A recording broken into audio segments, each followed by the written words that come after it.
Good morning students. सुप्रभात. कसे आहात सगळे? मजेत ना? तुमची मज्जाच आहे बाबा. तुम्हाला असा मस्त आनंद होत असेल, दिवसभरातून फक्त एकच तास अभ्यास करायचा आणि मज्जा करायची, हो की नाही? मुलांनो, तसं करू नका. लेक्चर झाल्यानंतर थोडंसं रिव्हिजन करा. जे टीचर शिकवतात त्याचं रिव्हिजन करत राहा. आणि मग पूर्ण दिवस तुम्हाला खेळायचंच आहे, मज्जाच करायची, बरोबर? ओके. सगळ्यात आधी मी तुम्हाला माझी ओळख करून देते. कदाचित तुम्हाला झालीच असेल आता. माझं नाव सुवर्णा टीचर. मी नेहरूनगर MPS कांजूरमार्ग ईस्ट या शाळेतली शिक्षिका आहे. मुलांनो, आज माझा विषय मराठी. मी आज तुमच्या समोर तुम्हाला मराठी विषय हा शिकवणार आहे. ओके. तर मुलांनो, आपण आपला आजचा सेशन चालू करण्याआधी आपण देवाचं नाव घेऊया. ओके. एक छोटीशी प्रार्थना घेऊया आणि मग आपण आपलं आजचं सेशन सुरुवात करू. चालेल ना? ओके. सगळ्यांनी ताठ बसायचंय, हात जोडायचे आणि डोळे मिटायचे. गुरुर्ब्रह्मा गुरुर्विष्णू गुरुर्देवो महेश्वरा गुरुर साक्षात परब्रह्म तस्मै श्री गुरवे नमः. तस्मै श्री गुरवे नमः. ओके मुलांना, हळूहळू आपले हात एकमेकांवर घासायचे आणि ते आपल्या डोळ्यावर ठेवायचे. तोपर्यंत कोणीही डोळे उघडायचे नाही. तो हात आपल्या चेहऱ्यावरनं फिरवायचा आणि हळूहळू आपले डोळे उघडायचे. कसं वाटतंय? छान वाटतंय ना सगळ्यांना? ओके. तर मुलांनो, आता आपण आपल्या सेशनला सुरुवात करू. सगळ्यांनी एकदम ताठ बसायचंय आणि एन्जॉय करा. ओके. ओके. मुलांनो, आपण मागच्या तासाला काय शिकलो होतं आठवतं का तुम्हाला? मी मागच्या तासाला एक नवीन विषयाची तुम्हाला ओळख करून दिली होती. आठवतं की नाही? विसरले ना? वाटलंच मला. ठीक आहे. मी तुम्हाला आठवण करून देते की आपण मागच्या पिरियडला काय शिकलो होतो. मागच्या तासाला काय शिकलो होतो. ओके? एक मिनिट. हां.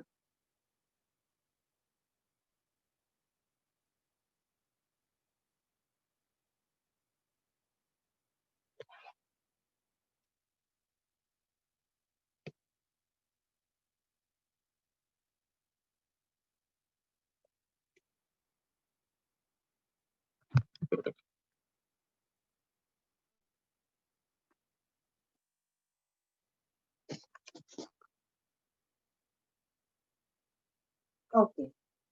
दिसतंय मुलांना सगळ्यांना? सगळ्या मुलांना दिसतंय? ओके. मुलांना, आपण लास्ट लेक्चरला मी मागच्या तासाला तुम्हाला शब्दांच्या जातीविषयी थोडीशी माहिती दिली होती, बरोबर? शब्दांच्या जाती काय आहेत, त्या किती आहेत हे मी तुम्हाला सांगितलेलं. आणि त्यानंतर आपण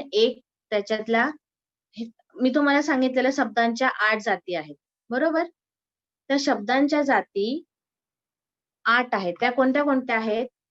पहिली नाम, दुसरं सर्वनाम, तिसरं विशेषण, चौथं क्रियापद, पाचवं क्रियाविशेषण, सहावं शब्दयोगी अव्यय, सातवं उभयान्वी अव्यय आणि आठवं केवल प्रयोगी अव्यय.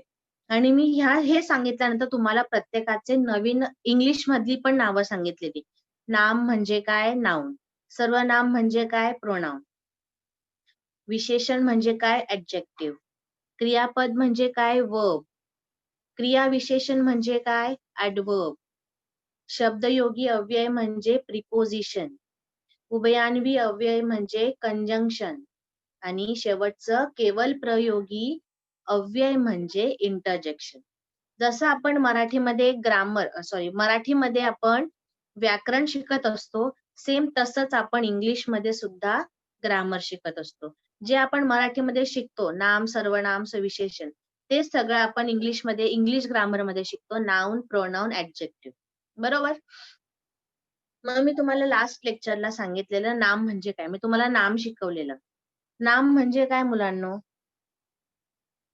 नाम म्हणजे निरनिराळ्या व्यक्तींच्या, वस्तूंच्या, फुलांच्या, फळांच्या, पक्ष्यांच्या, स्थळांच्या, प्राण्यांच्या, धान्यांच्या, वनस्पतींच्या नावांना नाम असे म्हणतात. म्हणजे आपण ज्याही कुठलीही गोष्ट किंवा कुठलीही व्यक्ती, कुठल्याही वस्तूचं, कुठल्याही फळाचं, कुठल्याही पक्षीचं, भाज्यांचं, ज्याचंही आपण नाव घेऊ, त्या नावाला काय म्हणतात? नाम म्हणतात.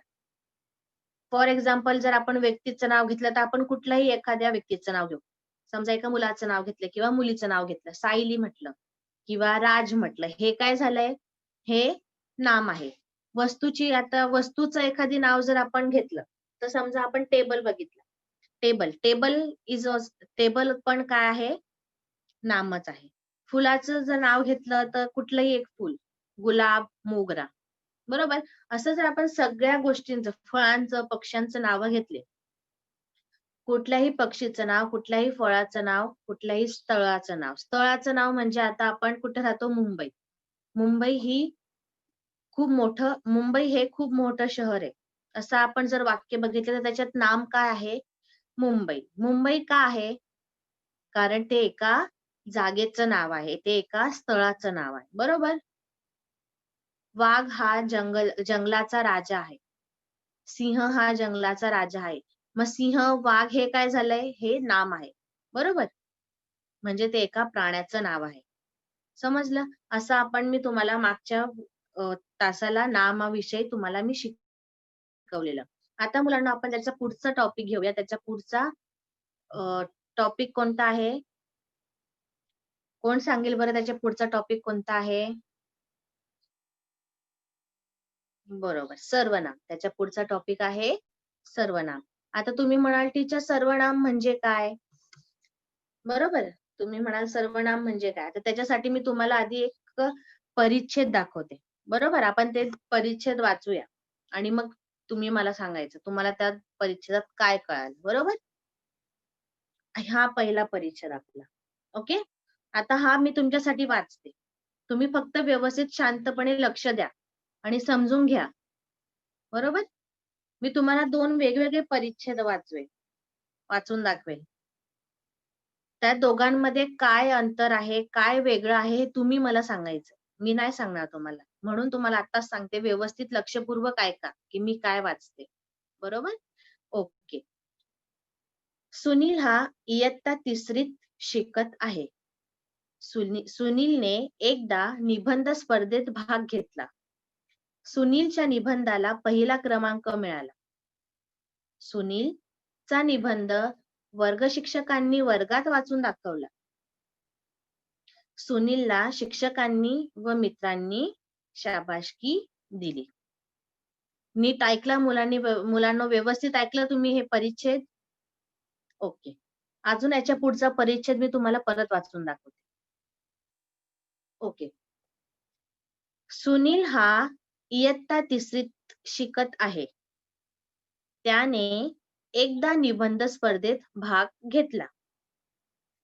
त्याच्या निबंधाला पहिला क्रमांक मिळाला. त्याचा निबंध वर्ग शिक्षकांनी वर्गात वाचून दाखवला. त्याला शिक्षकांनी व मित्रांनी शाबासकी दिली. हा पण ऐकला मुलांना तुम्ही परिच्छेद? हा एक सुनील नावाचा मुलगा आहे, छोटासा तुमच्यासारखाच आहे. 3रीतच तो शिकतोय. त्याने एका निबंध स्पर्धेत भाग घेतला. निबंध स्पर्धा माहितीये ना काय असते? एसे रायटिंग. बरोबर. त्याने एका निबंध स्पर्धेत भाग घेतला आणि त्याचा निबंध जो त्याने लिहिलेला होता तो सगळ्यांना खूप आवडला. मग तो निबंध त्याच्या वर्ग शिक्षकांनी म्हणजे क्लास टीचरांनी तो निबंध पूर्ण वर्गात वाचून दाखवला. आणि तो निबंध त्याच्या शिक्षकांना आणि त्याच्या मित्रांना सगळ्यांना खूप आवडला आणि त्यांनी त्याला काय केलं? त्यांनी त्याला शाबासकी दिली. असं तुमच्यासोबत पण होतं ना? जर तुम्ही खूप छान असं एसे लिहिला किंवा ड्रॉइंग काढलं तर आम्ही टीचर्स सगळ्यांना दाखवतो, सगळ्या मुलांना दाखवतो. मग सगळी मुलं म्हणतात, "वॉव! किती सुंदर आहे, किती छान आहे." मग तुम्हाला किती छान वाटतं बरं? ओके. तसंच. तसंच हा पण एक लहान मुलगा आहे. पण आपला आता तो विषय नाही, आपला आता विषय वेगळा आहे. मुलांनो, आता तुम्हाला मी दोघं परिच्छेद वाचून दाखवले. आधीचा पण आणि हा पण. आता तुम्ही जर व्यवस्थित ऐकलं असेल, तर तुम्हाला मला सांगता आलं पाहिजे, की दोघांमध्ये काय वेगळं आहे? काय फरक आहे? ओके? हां. आता हा निबंध बघा. हा परिच्छेद बघा. आता हे दोघं सेम आहेत, पण दोघांमध्ये थोडंसं वेगळं आहे. सुनील हा इयत्ता 3रीत शिकत आहे. सुनीलने एकदा निबंध लिहिला. इथे ह्या पहिल्या परिच्छेदमध्ये बघा, सगळ्या सुनील नावाच्या मुलाच्या खाली रेष मारली. सगळीकडे सुनील, सुनील, सुनील, सुनील आहे. सुनील काय आहे? नाम आहे. बरोबर?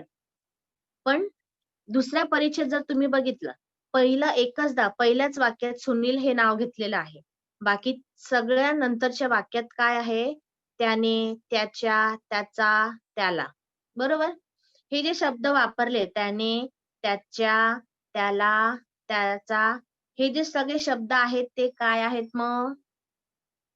ते का वापरलेत? ते शब्द का वापरलेत? कारण ते सुनीलबद्दल काहीतरी माहिती देतायत. बरोबर? कोणी केलंय ते, हे ते दाखवतायत.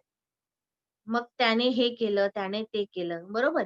म्हणजे हे सगळं सुनील विषयीच आपण म्हटलेलं आहे. पण सुनीलचं नाव न घेता आपण एक काही शब्द वापरले आहेत. त्याच शब्दांना काय म्हणतात बरं आता? समजलं का कोणाला? थोडंसं कळालं असेल ना आता? बरोबर. सुनीलच्या ऐवजी सुनीलचं नाव जे आहे ते आपण एकचदा वापरलेलं आहे आणि त्याच्या नावाच्या ऐवजी आपण काही शब्द वापरलेले आहेत. त्यांना काय म्हणतात मग? त्यांना सर्वनाम असे म्हणतात. कळालं आता? 2 परिच्छेद बघितल्यानंतर कळालं तुम्हाला आता, की त्याने, त्याला, त्याच्या, त्याचा हे काय आहे? हे सगळे जे शब्द आले आहेत ते काय आहेत? ते सर्वनाम आहेत. बरोबर? मग आता मी तुम्हाला सर्वनामाची परिभाषा सांगते. ओके? वाक्यात वारंवार येणारा नामाचा उच्चार टाळण्यासाठी ज्या विकारी शब्दाचा उपयोग केला जातो, त्याला सर्वनाम असे म्हणतात. म्हणजे वाक्यात वारंवार आपण त्या नावाचं उच्चारण करतो. सुनील, सुनील, सुनीलने हे केलं, सुनीलने ते केलं, सुनीलने निबंध छान लिहिला. मग हे टाळण्यासाठी परत-परत सुनीलचं नाव घेण्याचं टाळण्यासाठी आपण कोणते शब्द वापरतोय? त्याने, त्याला, त्याचे, त्याचा हे शब्द आपण वापरलेले आहेत. म्हणून त्या शब्दांना काय म्हणतात? सर्वनाम असे म्हणतात. इथपर्यंत कळालं मुलांनो, की सर्वनाम काय आहे? बरोबर? आता मुलांनो एकूण सर्वनाम किती असतात? एकूण सर्वनाम 9 आहेत. हं? एकंदर सर्वनाम किती आहेत? 9 आहेत. आता ते कोणते कोणते आहेत? तू, मी, तो, हा, आपण, काय, जो, स्वतः, कोण. बरोबर? हे जे 9 सर्वनाम आहेत. परत ऐका. मी परत बोलून दाखवते आणि पाहिजे तर तुम्ही माझ्या मागे बोला. तुम्ही सगळ्यांनी माझ्या मागे रिपीट करा. तुम्ही माझ्या मागे बोला. ओके? तू, मी, तो, हा, आपण, काय, जो, स्वतः, कोण. ओके? हे आपण 9 सर्वनाम वापरत असतो. वाक्याचे वाक्य जेव्हा आपण लिहितो, एक जेव्हा परिच्छेद लिहितो, तेव्हा आपण ह्या सर्वनामांची मदत घेऊनच आपण तो परिच्छेद पूर्ण करत असतो. समजलं मुलांना 9 सर्वनाम कोणते? ओके. आता आता सर्वनामाचे मुख्य 6 प्रकार आहेत.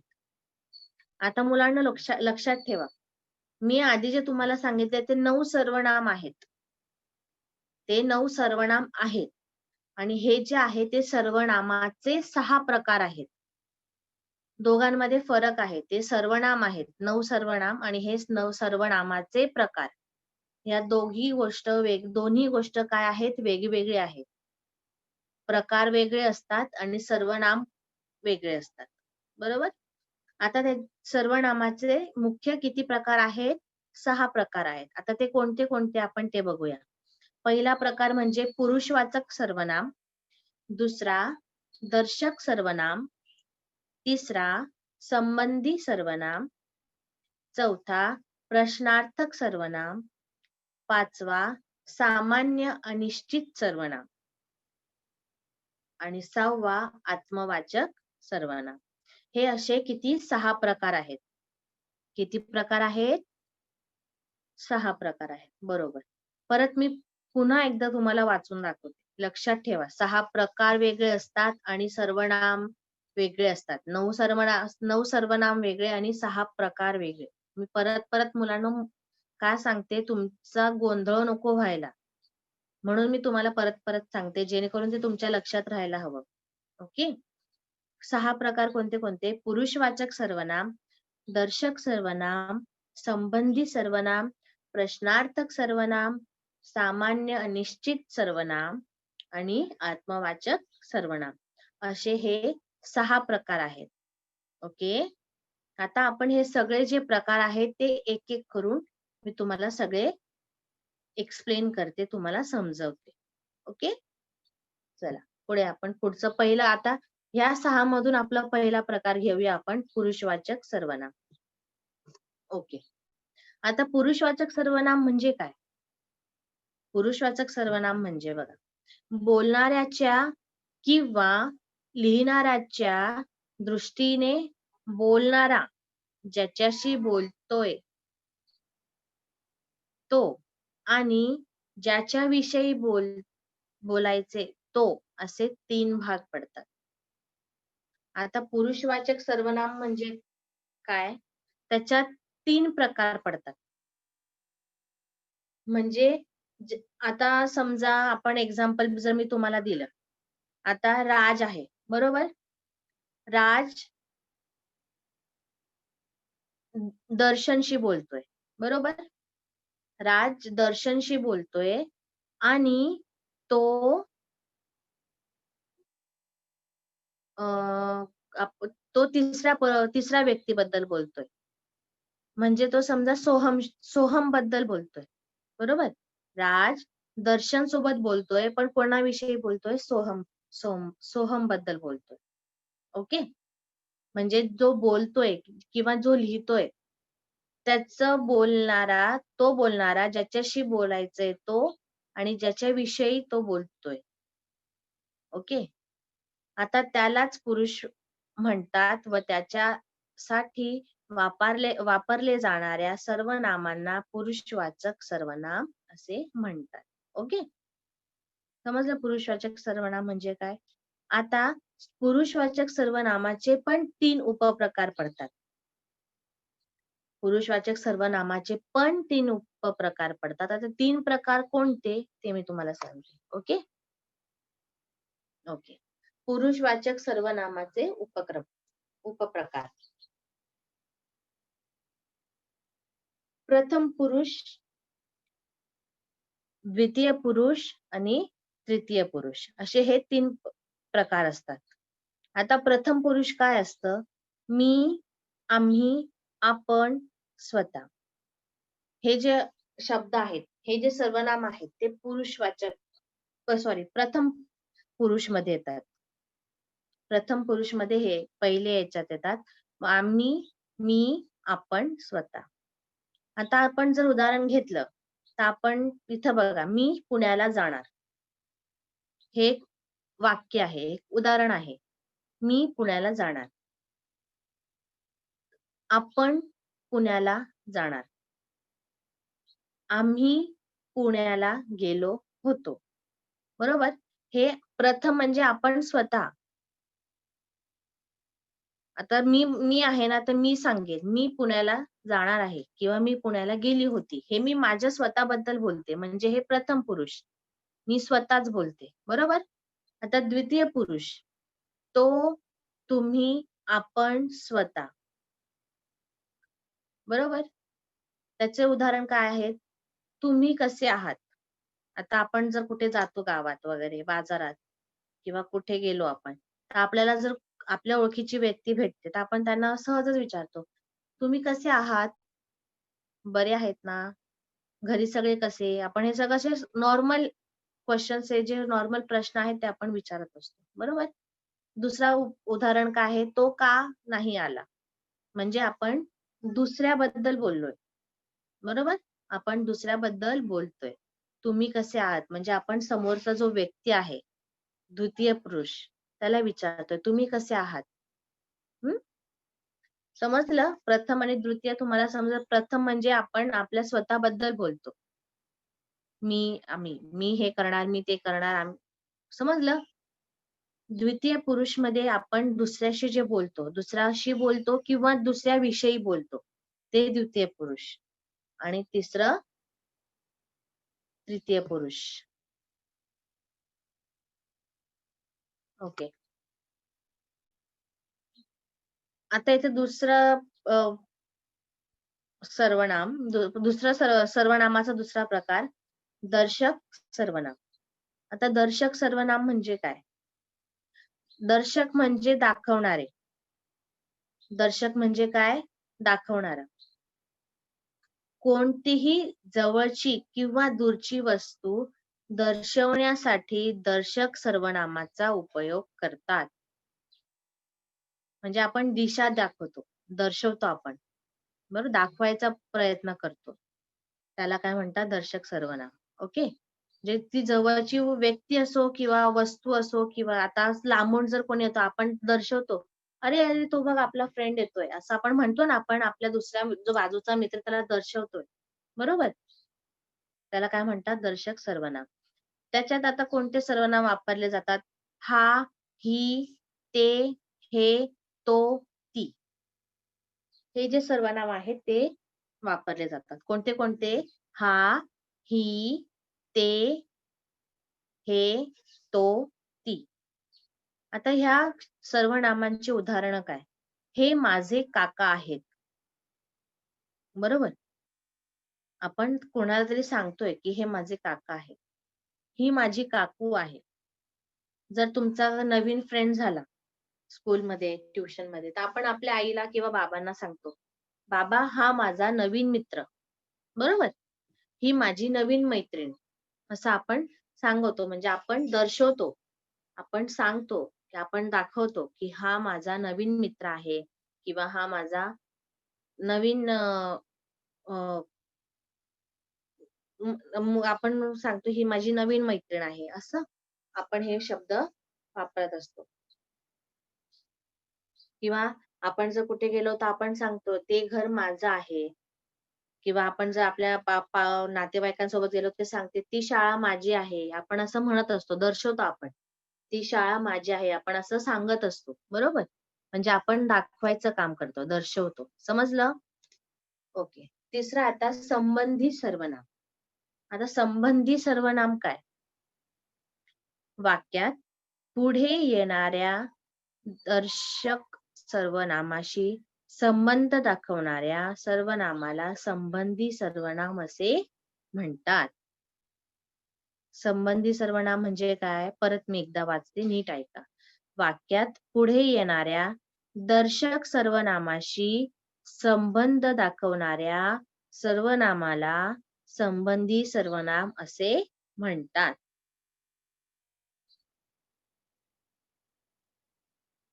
समजलं तुम्हाला? दर्शक सर्वनामाशी म्हणजे दर्शक आपण जे दाखवतो त्या नामाशी संबंधित आहे. जो, जे, ज्या, जी. हे जे सर्वनाम आहेत हे वाक्यांमध्ये जास्त करून वापरले जातात. जो, जे, ज्या, जी. आता याचं उदाहरण जर आपण बघितलं, जो कष्ट करतो तो नक्की पुढे जातो. हे वाक्य कळते तुम्हाला? जो कष्ट करतो तो नक्की पुढे जातो. हे आपण सांगतोय. ओके? त्याच्या पुढचा प्रकार आपण बघूया. ओके. त्याचा पुढचा प्रकार आहे प्रश्नार्थक सर्वनाम. ओके. प्रश्नार्थक सर्वनाम. आता प्रश्नार्थक सर्वनाम म्हणजे काय? ज्या सर्वनामाचा प्रश्न विचारण्यासाठी वापर होतो त्यांना प्रश्नार्थक सर्वनाम असे म्हणतात. ओके. ज्या सर्वनामाचा प्रश्न विचारण्यासाठी, म्हणजे आपण जे सर्वनाम आहे तो त्याचा वापर आपण प्रश्न विचारण्यासाठी करतो, त्यांना प्रश्नार्थक सर्वनाम असे म्हणतात. आता त्याचे उदाहरण कोणती कोणती बरं? कोण, कुणास, काय, कोणी, कुणाला. मी परत वाचते, तुम्ही ऐका. कोण, कुणास, काय, कोणी, कुणाला. ओके. हे जे शब्द आहेत हे आपण वाक्य वापरताना बोलतो. आता आपण म्हणतो, कोण म्हटलं मुंबईला जातोय? आपण हा प्रश्न केलाय. आपण आपल्या समोरच्याला प्रश्न केला आहे की कोण म्हटलं मुंबईला जातोय असं, बरोबर? किंवा मग आपली आई विचारते, तू काय करतोयस? काय करतोय तू इथे? आपण असे प्रश्न विचारतो, बरोबर? समजा आता एक एक्झाम्पल आमचं टीचर्सचं देते मी. टीचर वर्गात आल्यानंतर विचारते, कोणी कोणी होमवर्क केला आहे? असं विचारतो ना आपण. मग हे जे प्रश्न आहेत हे सगळे तुम्हाला विचारले जाणारे, समोरच्याला विचारले जाणारे हे प्रश्न आहेत, बरोबर? मग हे प्रश्न विचारताना जे शब्द वापरतो त्यांना काय म्हणतात? प्रश्नार्थक सर्वनाम. ओके. तर त्याचा पुढचा सर्वनाम आपण बघूया, सामान्य अनिश्चित सर्वनाम. पुढचा प्रकार कोणता आहे? सामान्य अनिश्चित सर्वनाम. तर सामान्य अनिश्चित सर्वनाम म्हणजे काय? वाक्यात येणारे सर्वनाम नेमक्या कोणत्या नामासाठी आले हे सांगता आले नाही की त्याला सामान्य अनिश्चित सर्वनाम असे म्हणतात. मी परत वाचते, ऐका हा. वाक्यात येणारे सर्वनाम नेमक्या कोणत्या नामासाठी आले, कोणत्या नामासाठी आले हे आपल्याला जर माहित नसेल, हे सांगता आले नाही की त्याला सामान्य अनिश्चित सर्वनाम असे म्हणतात. कोणत्या नामासाठी आपण तो शब्द वापरला हे जर आपल्याला सांगता आलं नाही त्याला आपण काय म्हणतो? सामान्य किंवा अनिश्चित. अनिश्चित म्हणजे कन्फर्म नाहीये. ओके. असं त्याला काय म्हणतात? त्या शब्दांना सर्वनाम असे, अनिश्चित सर्वनाम असे म्हणतात. उदाहरणार्थ, कोणी कुठेही जाऊ नये. उदाहरण काय आहे याचं? कोणी कुठेही जाऊ नये. आता आपण एखाद्या व्यक्तीचं नाव नाही घेतलंय, बरोबर? दर्शन कुठेही जाऊ नये आपण असं एका व्यक्तीला म्हटलोय का? नाही. आपण सर्वांना, सामान्य सगळ्यांना आपण आपण रिक्वेस्ट केली की कोणीही कुठेही जाऊ नये, म्हणजे कोणीच कुठे जाऊ नये. हे वाक्य आपल्याला जास्त कुठे ऐकायला येतं? जिथं आपण कार्यक्रमाला वगैरे जातो. तर शेवटी जेव्हा लोक गोंधळ करायला लागतात उठून जाण्याची, तेव्हा आपण हे तिथे जे कार्यक्रमाच्या वेळेस जे तिथे होस्ट असतात किंवा जे कार्यक्रम कंडक्ट करतात ते म्हणतात, सर्वांनी बसून घ्या, कोणीही कुठेही जाऊ नये. ऐकलं असेल ना तुम्ही हे वाक्य तेव्हा? म्हणजे हे आपण एखाद्या व्यक्तीला असं नाही म्हणत, आपण हे सर्वांना, सगळ्यांना एक समान, सगळ्यांना आपण म्हणतो की कोणीही कुठेही जाऊ नये. समजलं सगळ्यांना हे? Okay, very good. आता त्याचा पुढचं आत्मवाचक सर्वनाम. आता आत्मवाचक सर्वनाम म्हणजे काय? स्वतःविषयी उल्लेख करताना वापरल्या जाणाऱ्या सर्वनामाला आत्मवाचक सर्वनाम असे म्हणतात. ओके. स्वतःविषयी उल्लेख करताना आपल्या वापरल्या जाणाऱ्या सर्वनामाला आत्मवाचक सर्वनाम असे म्हणतात. उदाहरणार्थ, तो आपण होऊन माझ्याकडे आला. तो आपण होऊन माझ्याकडे आला. आपण असं म्हणतो ना.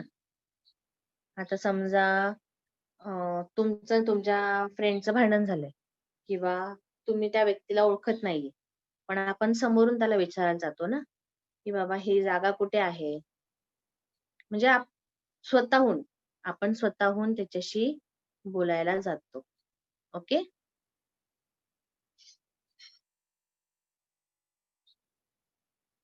ओके. तर मुलांनो, अशाच प्रकारे आपण हे आपले 6 प्रकार बघितलेले आहे.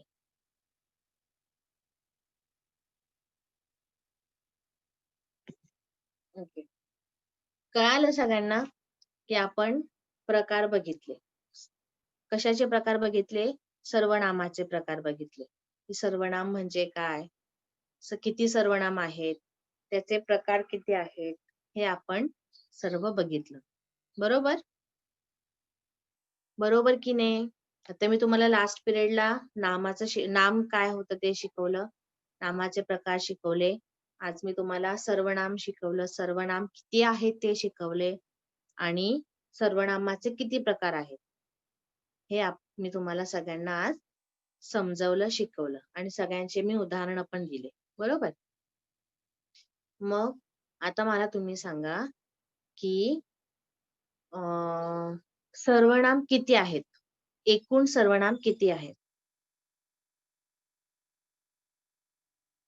कोण सांगेल बरं एकूण सर्वनाम किती आहेत?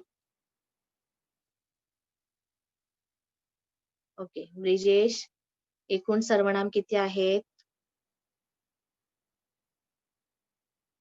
9. बरोबर. आदितीने व्यवस्थित सांगितलं. एकूण सर्वनाम 9 आहेत. बरोबर? आणि सर्वनामाचे प्रकार किती आहेत? सर्वनामाचे प्रकार किती आहेत? येस. जमुना तिने बरोबर सांगितले आहे. अथर्वने पण बरोबर सांगितले आहे. एकूण सर्वनामाचे प्रकार 6 आहेत. ओके. सगळ्यांना समजलं आता व्यवस्थित? व्यवस्थित सगळ्यांना समजलं ना? नेहमी मुलांनो लक्षात ठेवा, प्रकार वेगळे असतात आणि सर्वनाम वेगळे असतात. मी पुन्हा पुन्हा तुम्हाला याच्यासाठी सांगते, जेणेकरून तुमच्या ते लक्षात राहावं. ओके? ओके.